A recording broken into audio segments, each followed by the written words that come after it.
vamos lá. Vou direcionar para o Luiz, e aí depois quero ouvir vocês também, claro. Bora lá. O Brasil possui uma projeção ruim em termos de educação e mentalidade. Isso nos traz uma desconfiança ainda maior referente ao futuro. A Venezuela acordou tarde demais, mas acordou. A Argentina acordou, doeu muito, mas acordou também. E quando que o Brasil vai acordar? Você acha que ainda tem muito para doer, Luiz? Primeiramente, obrigado aí por ter direcionado para mim. Eu acho que assim, quanto mais demora para acordar antes de morrer, né, essa dor aí é maior e ele conserta melhor. Acho que o JH vive falando aí da produtividade brasileira como é baixa. Isso vem da falta de educação, da falta da infraestrutura e tudo mais. Eu tenho a impressão que o Brasil, ao contrário de Argentina e Venezuela, por ser um país maior, um país que produz mais riqueza, tem muito mais gente, enfim, é um país maior de várias maneiras, é um país que tem mais gente ligada e mais gente incomodada com esse caminho errado que a gente vem traçando. Eu acho que tem muitos de nós, né, acho que esse movimento mais liberal brasileiro, não vou chamar de direita, mas é um movimento mais liberal brasileiro está cada vez mais forte, cada vez acordando, e o mundo, né, a gente também deu acho um pouquinho de sorte, o momento que a gente mais precisa desse empurrão mais liberal, é um momento que o mundo está com o seu pêndulo vindo para esse lado, entendendo que você ficar gastando e tendo uma economia estimulada pelo governo, né, usando o governo como um indutor da economia, então a gente deu sorte de estar... Quando a gente mais precisa, é isso que está, entre aspas, na moda. Então, eu acho que ainda dá tempo, eu acho que a gente vai acordar. Eu acho que o cenário atual ele é ruim o suficiente para mostrar que, do jeito que está, não adianta. Do jeito que está, a gente está virando para a direita, ali, atravessando o oceano, indo para a Europa, em vez de continuar andando para cima e chegando mais perto dos Estados Unidos, que é o que a gente deveria fazer. Então, eu sou bastante esperançoso com a melhoria do Brasil.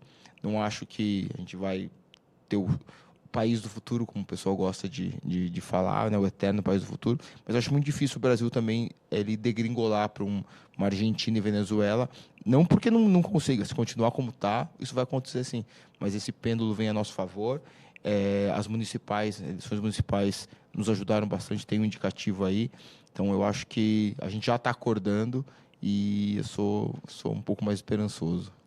Pô, que bom, que bom.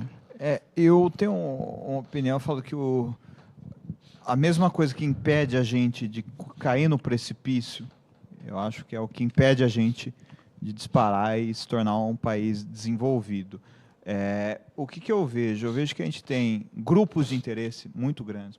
Como o Luiz falou, o Brasil é um país maior, um Brasil mais dinâmico, economia grande. E, como eu disse, esse mesmo corporativismo de Estado, a gente tem grupos de interesse que sequestram o Estado, ele impede que se faça reformas profundas suficientes para o Brasil decolar, porque daí você tem que mexer nesses interesses.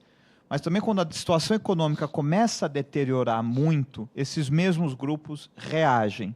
Então, a gente não pula no abismo e também não pega o voo para a prosperidade. Eu falo que a gente está numa armadilha, a gente reproduz o subdesenvolvimento. Subdesenvolvimento não é um estágio intermediário.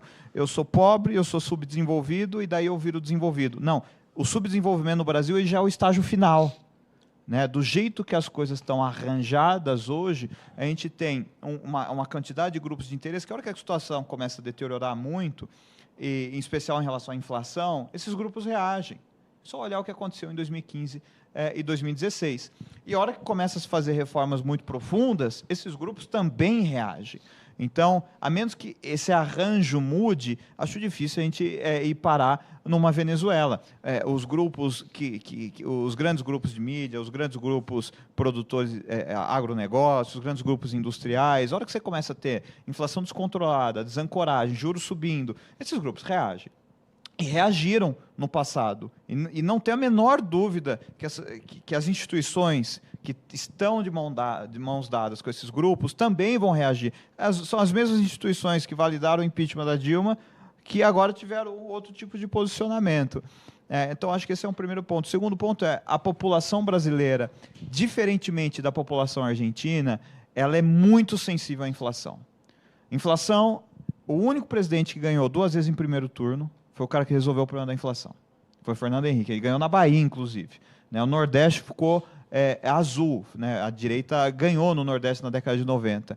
Então, eu tenho uma esperança, posso estar sendo ingênuo, as pessoas podem ter mudado, mas que o brasileiro mais pobre, ele é muito mais pragmático. O pobre é pragmático. A classe média baixa, a classe média às vezes pode ser ancorada num partido político ou outro. Eu tenho a sensação que o brasileiro mais pobre, a hora que a inflação sobe, a hora que ele vai no mercado, em vez de comprar 2 sacos de arroz, comprar um, o bicho pega. E aí é que o pêndulo se ajusta sozinho. Eu entendo que esses grupos de interesse, eles perceberam que dependem mais do Estado que eles imaginavam. Então, bateram lá atrás no impeachment, eles cobravam mais, denunciavam casos de corrupção, desmandos na economia, e hoje em dia a gente tem casos no Supremo, por exemplo, em que a lei é totalmente desrespeitada, com inquéritos, por exemplo, da fake news, em que a mesma parte ela é vítima, acusadora, ela aciona a polícia, ela julga, ela faz tudo isso, e existe um silêncio por parte da mídia como um todo, né? Então, e isso daí vai se repetindo. Os descalabros, as coisas que são incomuns, que são bizarras na nossa visão, e que a gente vai para a internet e comenta, e aí o João joga uma ironia lá no Twitter, o Luiz reclama e tal, vai numa TV e fala alguma coisa, para a grande mídia parece que virou normal e não toca mais naquele assunto. Então, esse mundo, João, do meu ponto de vista, assim, eu sou mais cético em relação ao futuro. Eu acho que esse mundo aí ele já acabou. E tem como esses agentes eles serem cooptados pelo Estado. É o que aconteceu na Argentina. Exatamente. Vai sendo cooptado aos poucos. Aconteceu na Venezuela também. Então, a Venezuela, eu comecei a dar aula de atualidades para concursos públicos em 2017. Então, de 2017 para frente, eu comecei a dar aulas baseadas em notícias, e a gente estava fechando o jornal naquela época. Só que o chavismo já vem de muito tempo, ou seja, demorou ali mais de década. E a gente já sabia como é que as coisas aconteciam. Então, eu sou mais cético em relação a isso, e também por causa de parte da mentalidade da população brasileira. Eu sou do Maranhão, né? E aí, lá no Maranhão, não tem muita perspectiva de muita coisa. E lá é um dos estados em que tem uma parte da população que recebe mais benefícios sociais do que salário a partir de carteira assinada. Então, como é que essa população enxerga o mundo? É da mesma forma que a gente? Eu acho que não. Por exemplo, quando eu era adolescente, eu me formei em letras, né, na Universidade Estadual do Maranhão, uma realidade um pouco diferente aqui. Mas, quando eu me formei em letras, eu não tinha perspectiva nenhuma ali em relação a dar aula e tal. Eu era também super sem grana, sem perspectiva de vida. Eu ficava, caramba, será que eu vou conseguir ter dinheiro para ser pelo menos motorista de ônibus? Foi para Bariloche? E aí, como o negócio melhorou. Já fui até para a Suíça, veja só. E aí eu ficava assim, caraca, será que eu vou me esforçar aqui para ser, sei lá, cobrador de ônibus, que eu não preciso ter uma carteira de habilitação, né? Então,